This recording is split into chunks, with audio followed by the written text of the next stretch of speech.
Le Nouvel Esprit Public, Philippe Meyer, bonjour.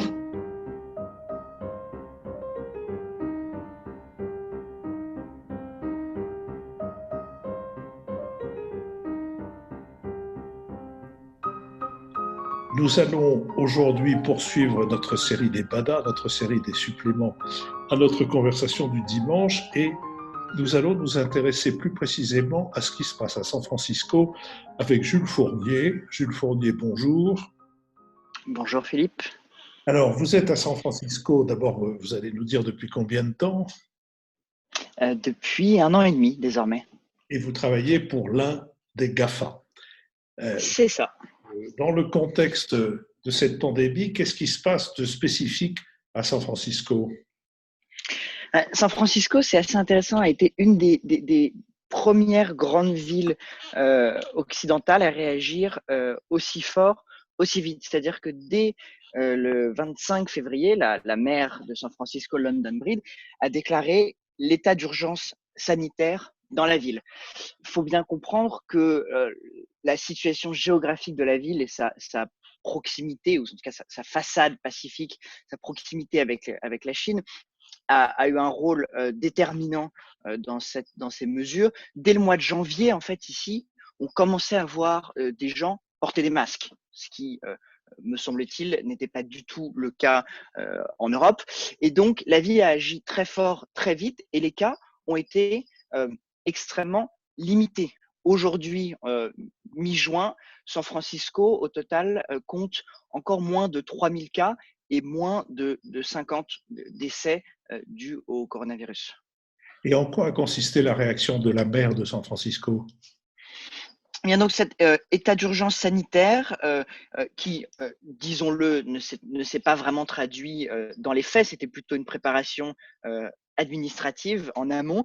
Et ensuite, dès la mi-mars, je n'ai plus les dates exactes, mais la première quinzaine de mars, lockdown de la ville très strict. Et quand je dis très strict, et c'est aussi une différence intéressante avec l'Europe, c'est que c'était strict en termes de recommandations, donc tout était fermé, shelter in place, donc confinement, mais beaucoup moins strict qu'en France sur l'application. C'est-à-dire il n'y avait pas d'autorisation à signer, il n'y avait même pas vraiment de police qui patrouillait et qui verbalisait les contrevenants, en quelque sorte. C'était sur une base volontaire, mais ça a été extrêmement appliqué, extrêmement respecté. C'est-à-dire que la population a adhéré spontanément, enfin sans contrainte en tout cas, aux différentes mesures qui étaient préconisées. Tout à fait, tout à fait. Il y a vraiment eu un respect assez strict. Vous savez, aux États-Unis, c'était assez intéressant de voir la différence de réaction entre démocrates et républicains. Le New York Times a consacré plusieurs articles à ce sujet. La polarisation ici a été extrêmement marquée.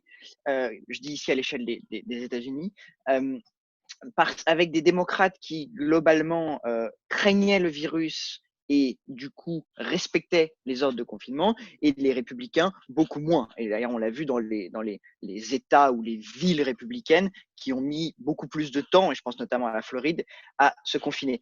Et pourquoi je raconte ça maintenant? Parce que San Francisco, c'est une ville qui est extrêmement démocrate, a une très grosse majorité démocrate, et donc presque naturellement, au vu de cette polarisation, elle était du côté des villes qui respectaient extrêmement bien le confinement.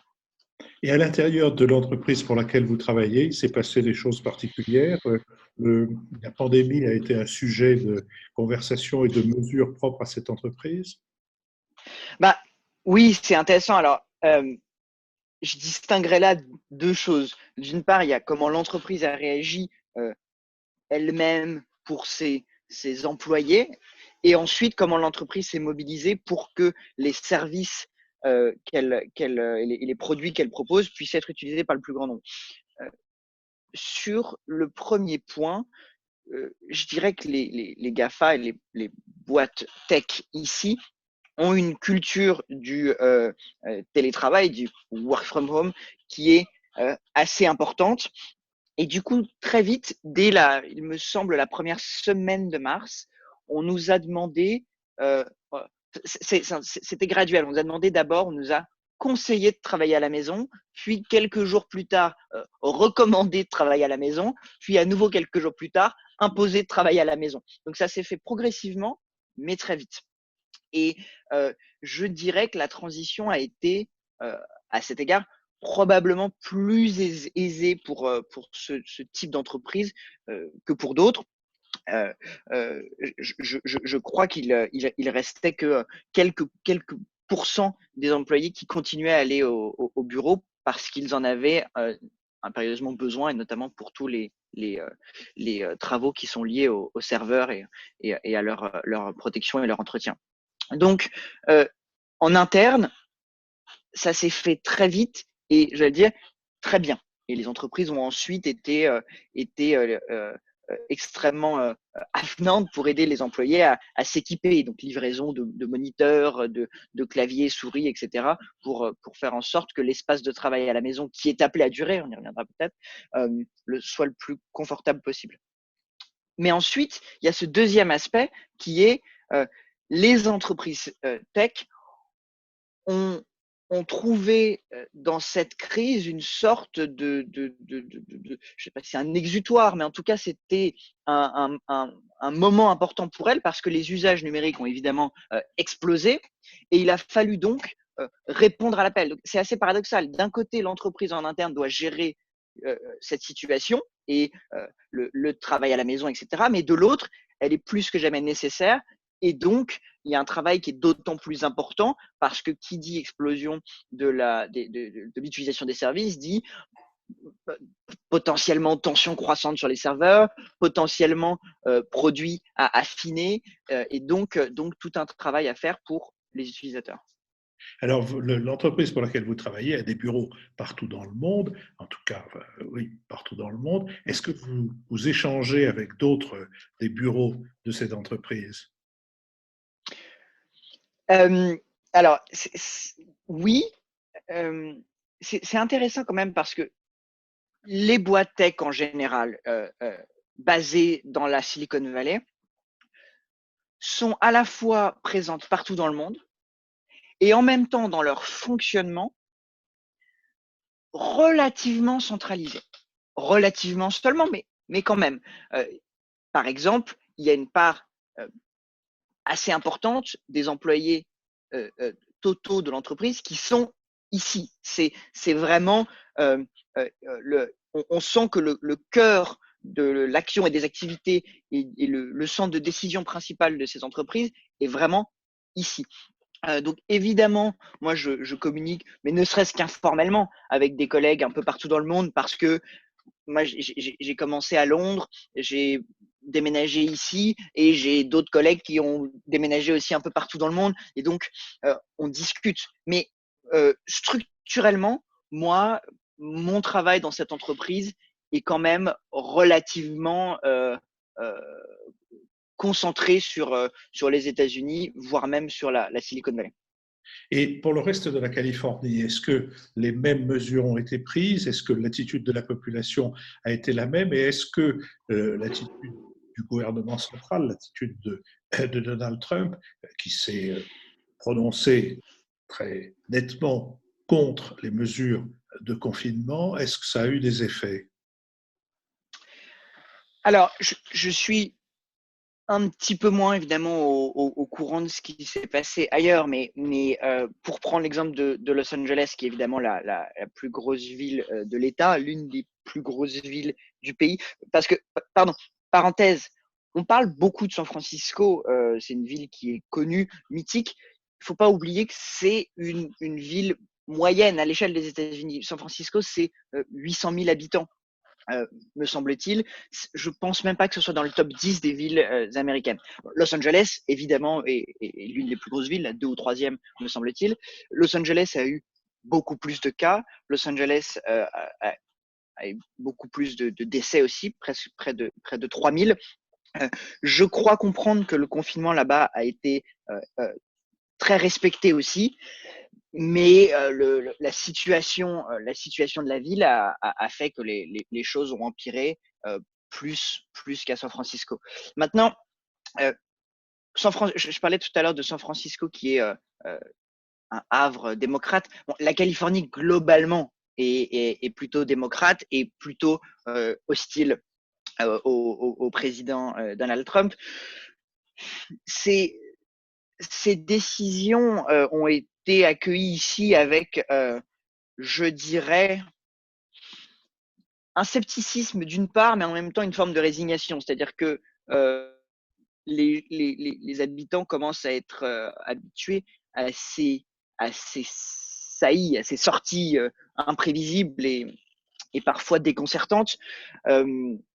Et il s'est opposé à plusieurs reprises au gouverneur de la Californie, Gavin Newsom, un démocrate, qui lui voulait faire et a fait respecter dans tout l'État un confinement beaucoup plus strict. Et d'ailleurs, un confinement dont on sort à peine. Et c'est assez intéressant, parfois difficile pour le moral, de voir et d'entendre ce qu'il se passe en France et la vie qui reprend, alors qu'ici, il faut bien le dire, la vie n'a pas repris.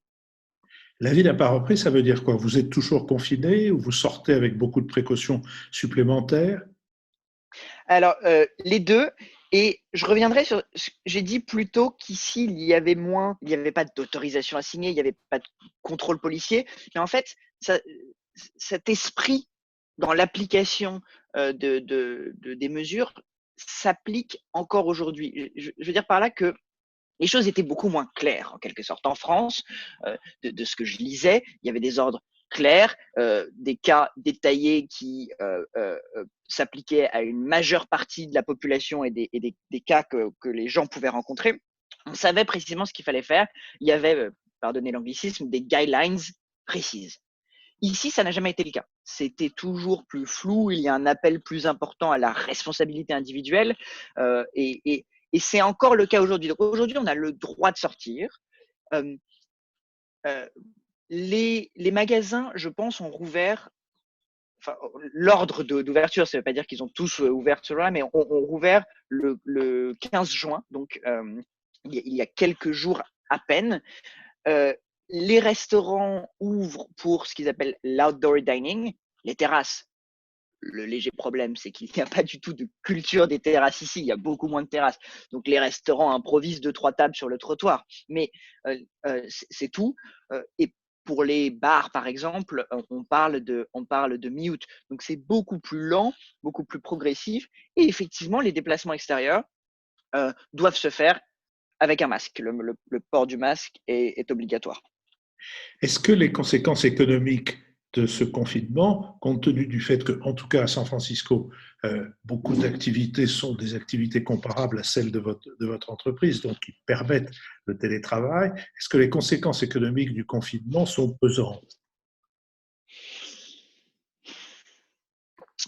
Alors, je distinguerai là 3 situations. D'un côté, il y a bon, les gens qui travaillent dans la tech, qui sont une grande partie une partie importante de la population de San Francisco. Les gens qui travaillent dans la tech, eux-mêmes, on peut les diviser en 2 catégories. Il y a, et j'ai beaucoup de chance, des gens un petit peu protégés, ou en tout cas pour l'instant, qui travaillent dans les plus grandes entreprises tech, qui ont parfois levé le pied sur les recrutements, mais qui n'ont pas annoncé et qui n'ont pas dû procéder à des licenciements. Il y a aussi beaucoup d'entreprises tech. C'est le deuxième type de situation auquel je pensais. Il y a des entreprises tech qui ont dû licencier, et je pense à Uber, Airbnb notamment, qui ont dû licencier des milliers de personnes chacune, et qui ont évidemment du coup créé des situations extrêmement difficiles pour ceux qui y travaillaient, et extrêmement difficiles à 2 titres. Extrêmement difficiles d'un point de vue économique, bien sûr, et on y reviendra, mais San Francisco est une ville très chère. Et même si ces entreprises, et je pense notamment à Airbnb, ont tout fait pour que les départs se fassent dans les meilleures ou les moins pires conditions possibles, ça crée évidemment une situation très difficile. Mais pour eux, une situation difficile aussi parfois sur le plan comment dire, sur le plan administratif. Moi, si demain je perdais mon emploi, je devrais partir des États-Unis. J'aurais, je sais pas, une quinzaine de jours à cause de mon visa, qui est un visa lié à mon employeur. Et par extension, ma femme, qui elle aussi travaille ici, devrait également partir et quitter son emploi. Donc il y a comme ça le côté boule de neige. Il y a beaucoup de gens qui viennent ici de l'étranger sur des visas de travail et qui, parce qu'ils perdent leur travail, sont contraints de partir et parfois leur famille avec eux. Ça, c'était le deuxième cas.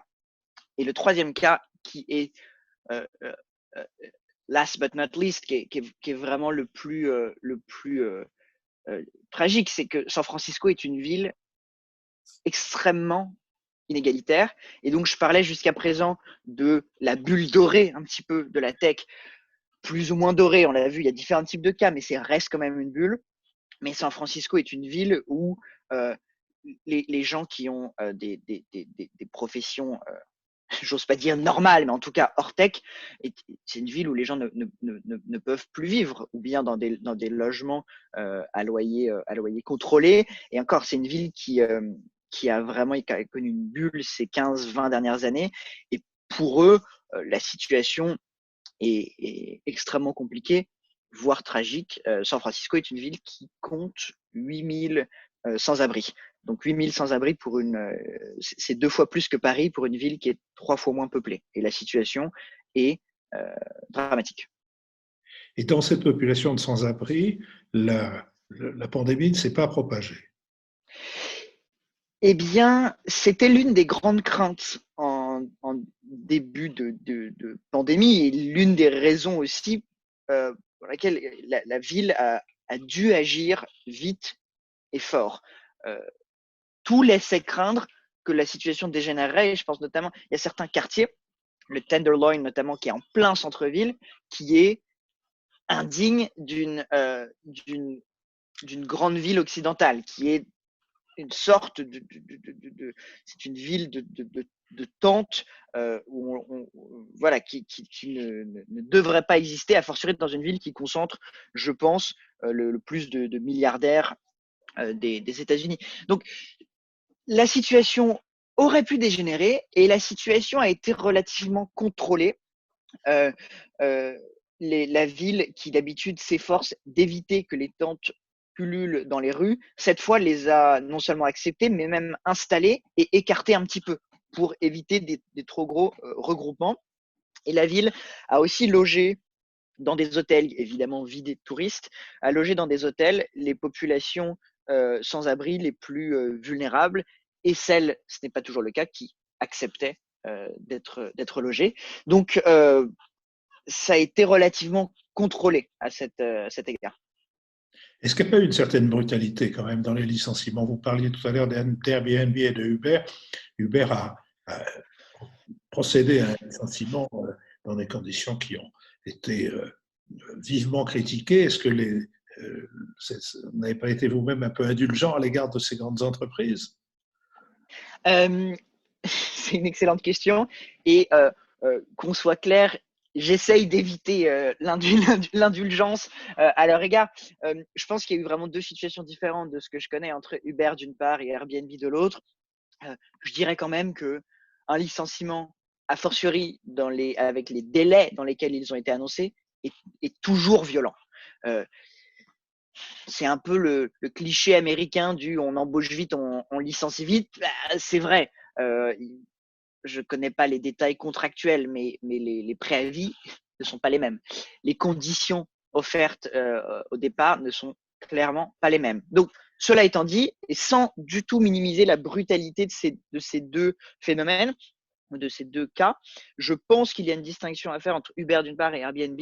J'ai cru comprendre que Airbnb avait été beaucoup plus généreux, entre guillemets, dans le départ de ces employés avec qui ont été payés plus longtemps, qui ont pu garder les stocks, les actions d'Airbnb qu'ils avaient accumulées, ce qui peut paraître dérisoire ou un problème de riche, mais et en plus aujourd'hui Airbnb n'est pas coté, donc elles ne valent rien, enfin elles n'ont pas de valeur d'échange, mais qui pourrait les aider dans le futur si Airbnb parvient à être coté.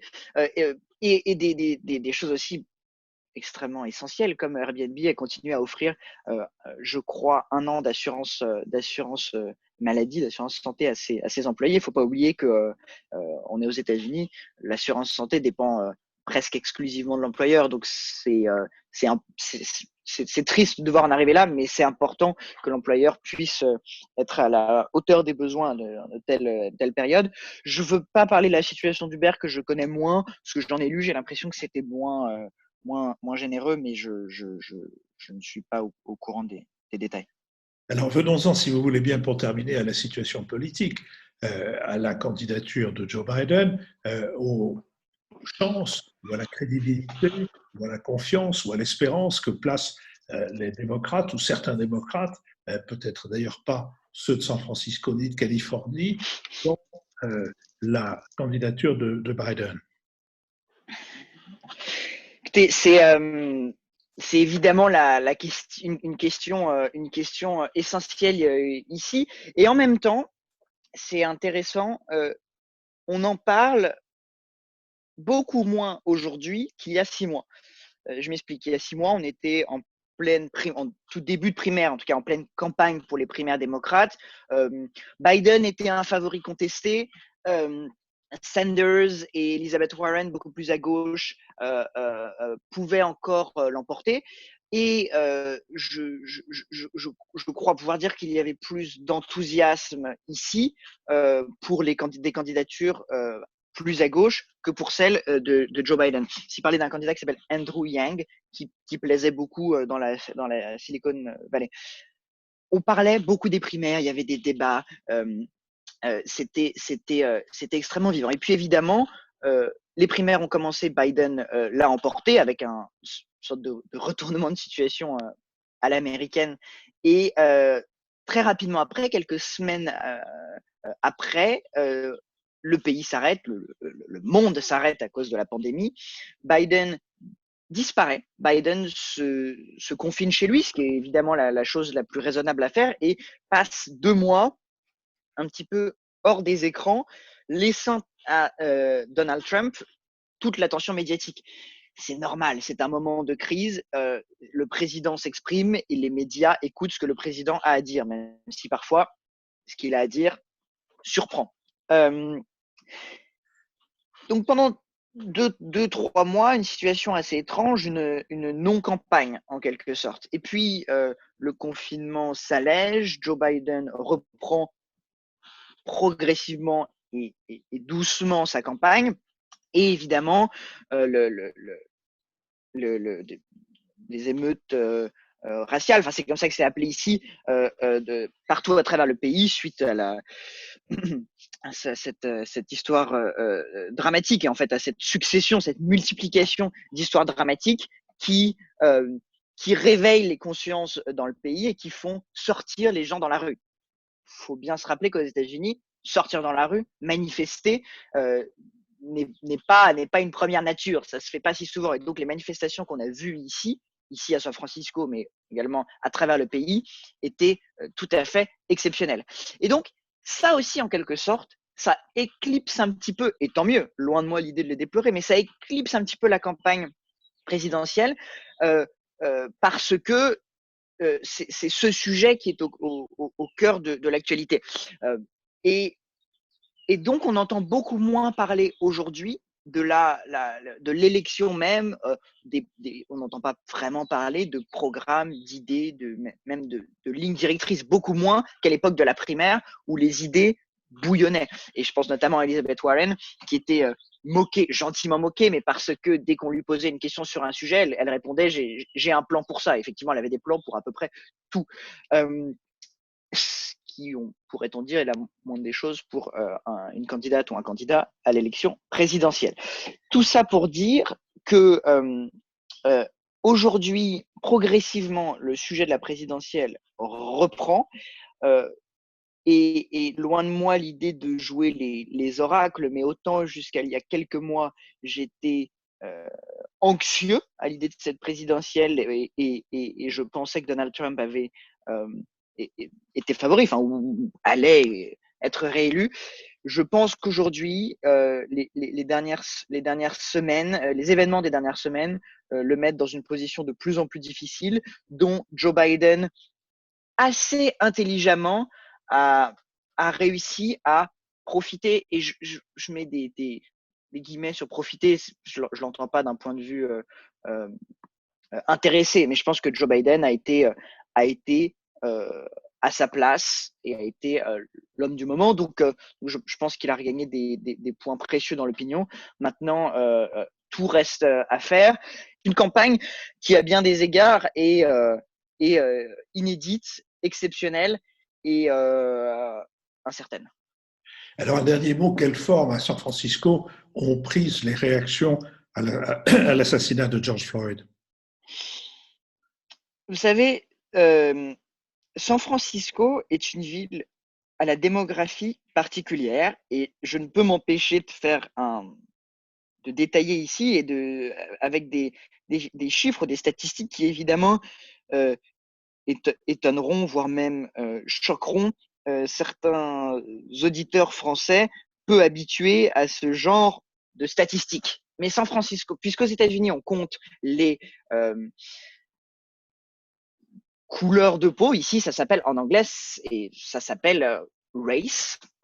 San Francisco est une ville particulière avec 5-6% seulement de population noire, ce qui est, je pense, 2 fois moins que la moyenne à l'échelle du pays. Donc 6% seulement de population noire. C'est une ville qui est assez, enfin voilà, qui est assez, avec beaucoup de population qui se reconnaît comme asiatique, blanche, peu de noirs, voilà. Et pourtant, c'est une ville, et cette inégalité, je parlais plutôt des inégalités, c'est encore une fois une injustice fondamentale. 6% de la population est noire. Par contre, je parlais plutôt des sans-abri. 35-40% de la population sans-abri est noire. Donc, c'est une ville qui est traversée par cette injustice qui, à ce niveau est extrêmement visible. Ça, c'est palpable.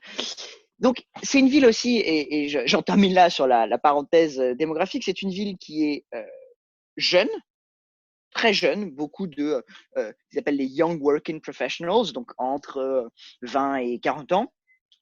Et c'est une ville qui est riche, et j'avais vu à cet égard une statistique qui était assez éloquente. Le seuil de low income, donc enfin voilà, je ne sais pas si c'est la pauvreté, mais en tout cas, le seuil en dessous duquel à San Francisco on est considéré comme avoir un low income pour une personne seule, c'est 82 000 $ dans l'année, ce qui partout ailleurs est beaucoup d'argent. Mais San Francisco est une ville extrêmement chère, extrêmement inégalitaire et, il faut le dire, assez injuste. Ceci étant dit, la population s'est mobilisée avec force contre les violences policières. Il y a eu de nombreuses manifestations juste autour de là où j'habite, d'ailleurs, dans Mission, qui est un quartier un petit peu emblème de la gentrification en cours dans la ville. Des manifestations qui ont réuni, semblerait-il, à peu près 20 000 personnes. Et alors, là aussi, c'est amusant. En France, on débat toujours lors des manifestations entre la version des syndicats et la version des policiers, mais au moins il y a des versions. On sait compter des gens dans une manifestation, on est habitué à le faire. Ici, ça n'existe pas, il n'y a pas vraiment de méthode de comptage.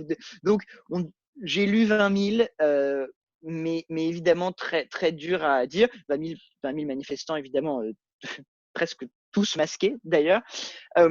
Donc, la ville a réagi, s'est mobilisée. Il faut dire que la maire de San Francisco, London Breed, qui est noire elle-même, a pris des positions fortes, fermes, de soutien au mouvement, les policiers également, et donc le tout s'est fait dans un certain calme, il faut le dire, contrairement à la situation à Oakland, qui est la ville voisine, la banlieue de San Francisco en quelque sorte, dont la situation sociale est extrêmement différente de San Francisco, et où les manifestations étaient beaucoup plus violentes, et où on a même dû déplorer un décès. Jules Fordet, je vous remercie beaucoup de nous avoir éclairé sur la situation à San Francisco. Je vous souhaite le meilleur, évidemment, pour la suite. Et j'espère que nous vous retrouverons à l'écoute du nouvel esprit public. Merci, Jules. Avec grand plaisir. Merci beaucoup.